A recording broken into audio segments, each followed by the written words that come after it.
Hello everyone, today new topic equilibrium in physical process.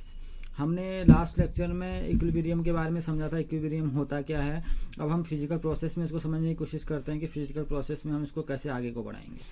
ठीक है ना। यहाँ पर को मैं आपको एक प्रोसेस के बारे में पढ़ा दूंगा, सॉलिड और लिक्विड इक्विलिब्रियम के बारे में। लिक्विड वेपर और सॉलिड वेपर आप खुद पढ़ेंगे, क्योंकि वो भी क्या है, एक जैसा ही रहेगा, उसमें कोई ज़्यादा चेंजेस नहीं आएंगे। आज हम बात करेंगे सॉलिड लिक्विड इक्विलिब्रियम की। The characteristics of system at equilibrium are better understood if we examine some physical process. The more familiar example, the phase transformation process.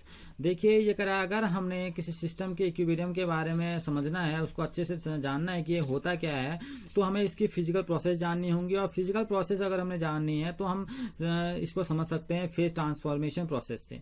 Phase transformation कहने का मतलब होता है जब जैसे हम पढ़ते हैं सॉलिड लिक्विड और गैस, जब सॉलिड लिक्विड में लिक्विड गैस में कन्वर्ट होती है तो ये क्या होते हैं, फेजेज होते हैं अलग अलग, सॉलिड लिक्विड और गैस। जब वो एक दूसरे में इंटरचेंज होते हैं, सॉलिड लिक्विड में होता है, लिक्विड गैस में होता है, या सॉलिड गैस में कन्वर्ट हो जाता है, तो उन प्रोसेस को हम बोलते हैं फेज ट्रांसफॉर्मेशन। ठीक है ना। तो यहाँ तीन टाइप के फेज ट्रांसफॉर्मेशन का डिस्कस करेंगे। जो पहला है सॉलिड टू लिक्विड है, और जो सेकंड है लिक्विड टू गैस है, और थर्ड जो है सॉलिड टू गैस है। यहाँ पर को मैं आपको सॉलिड टू लिक्विड इक्विलिब्रियम के बारे में समझा दूंगा। जो नीचे के जो तो बचते हैं आपके लिक्विड और गैस और सॉलिड टू गैस, वो आप खुद करने का प्रयास करेंगे। तो पहला है solid liquid equilibrium. Ice and water kept in a perfectly insulated thermoflask. अब ये कह रहा है आइस और वाटर को किस में रखा गया है, परफेक्टली इंसुलेटेड थर्मोफ्लास्क में रखा गया है। That means no change of heat between its contents and the surrounding.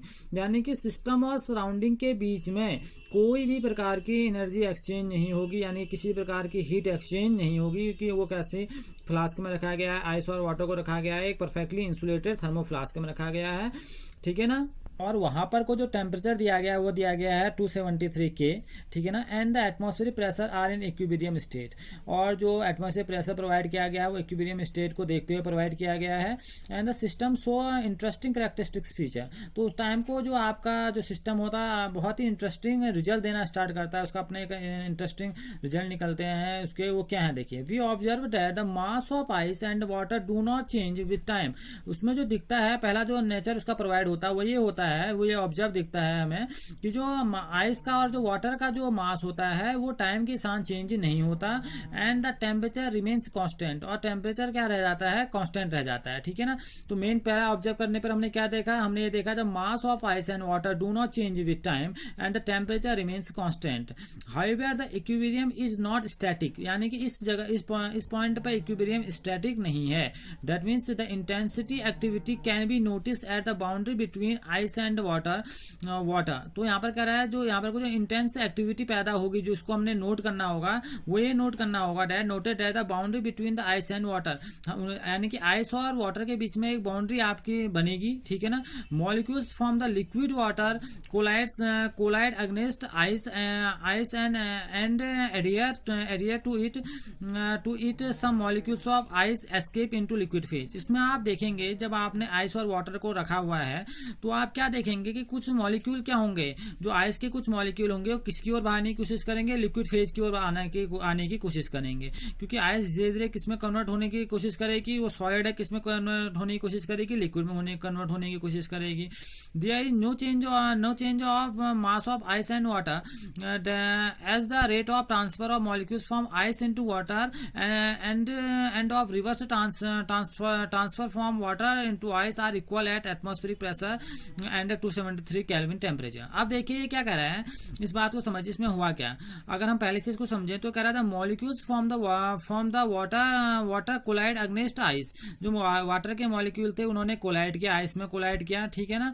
और उसके अंदर जाने का प्रयास किया। और उसके बाद क्या हुआ, जो आइस के जो मॉलिक्यूल्स थे उन्होंने क्या करने की कोशिश की, उन्होंने लिक्विड फेज में जाने की कोशिश की। ठीक है ना। दिए एक्सकेप ऐसा करने का उन्होंने प्रयास किया। There is no change of mass of ice and water. इसमें जो आइस और वाटर का जो मास था वो बिल्कुल भी चेंज नहीं हुआ।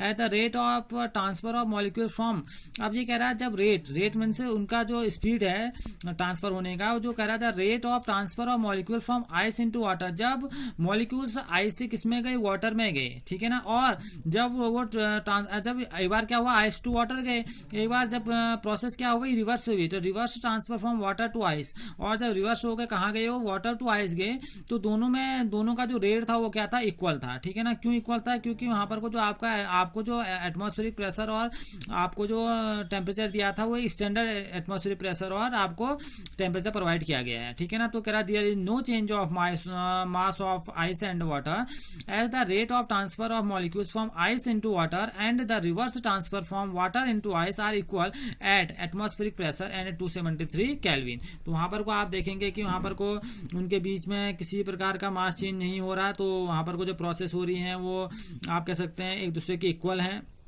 It is obvious that ice and water are in equilibrium only at particular temperature and pressure। तो यहाँ पर को आपने देखा, ये ऑब्वियस सी बात है कि आइस और वाटर इक्विलिब्रियम की कंडीशन पे आएंगे एक पर्टिकुलर टेम्परेचर और प्रेशर पर, ठीक। तो अगर for any pure substance at atmospheric pressure the temperature at which the solid and liquid phase are in equilibrium is called the normal melting point और normal freezing point of a substance. The system here be dynamic equilibrium and can infer the following. आप देखिए क्या कर रहा है, for any pure substance at atmospheric pressure, ऐसा कोई भी प्योर सब्सटेंस जो एटमॉस्फेरिक प्रेशर पर रखा गया है, the temperature at which the solid and liquid phase are at equilibrium, तो उस टाइम जो सॉलिड और लिक्विड फेज होंगे वो किस पोजीशन पर रहते हैं, वो इक्विलिब्रियम की पोजीशन पर बने हुए रहते हैं।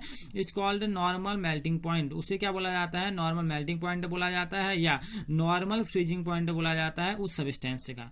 बहुत सिंपल सी बात है, for any pure substance at atmospheric pressure, कोई प्योर सब्सटेंस जब वो एटमॉस्फेरिक प्रेशर पे हो, ठीक है ना, द टेम्परेचर एट विच, एक ऐसा टेम्परेचर जिसमें सॉलिड और लिक्विड फेज किसमें हो, इक्विलिब्रियम की कंडीशन पे आ जाए। इक्विलिब्रियम यानी कि कह सकते हैं कि आप बोल सकते हैं सॉलिड से लिक्विड में कन्वर्ट होना और लिक्विड से सॉलिड में कन्वर्ट होने का जो रेट है वो बराबर हो जाए, उस पोजीशन को इक्विलिब्रियम बोलेंगे।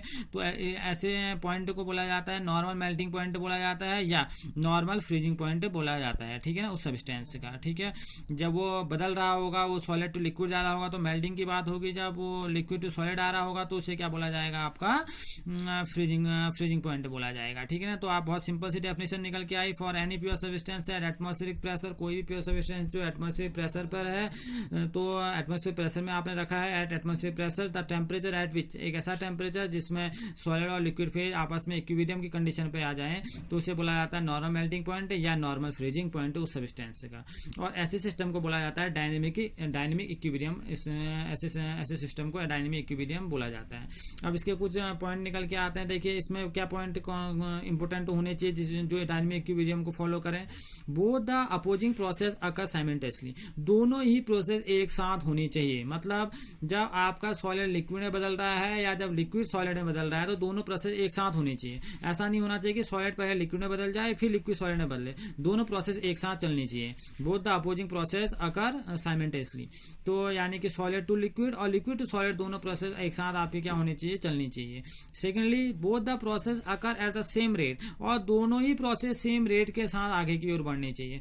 यानी कि अगर पहले वाले का रेट जो होगा, यानी कि सॉलिड टू लिक्विड बदलने का जो रेट होगा वही लिक्विड टू सॉलिड बदलने का रेट होना चाहिए।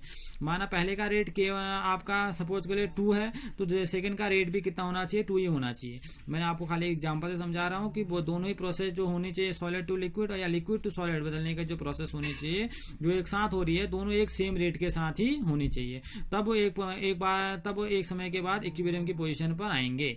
So that the amount of ice and water remains constant, तो उस तब ऐसा जब होगा तब आइस और वाटर का जो रेशियो होगा, यानी कि आप बोल सकते हैं अमाउंट होगा, वो क्या होगा, कांस्टेंट होगा। अगर ऐसा नहीं हो पाएगा तो अमाउंट कांस्टेंट नहीं रहता, क्योंकि सॉलिड टू लिक्विड अगर माना किसी अलग रेट से कन्वर्ट हो रहा है और लिक्विड टू सॉलिड अलग रेट से कन्वर्ट हो रहा है, यानी कि आइस टू वाटर अलग रेट से कन्वर्ट हुआ और वाटर टू आइस आने में अलग रेट से कन्वर्ट हुआ, तो यहाँ पर को जो आपको उनका जो अमाउंट मिलेगा वो अलग अलग मिलेगा, वो कांस्टेंट नहीं रहेगा। ठीक है ना। तो ऐसा कांस्टेंट रखने के लिए बोथ प्रोसेस अगर at the same rate so the amount of ice and water remains constant. ये था आपका सॉलिड लिक्विड इक्विलिब्रियम की बात मैंने आपको कर दी।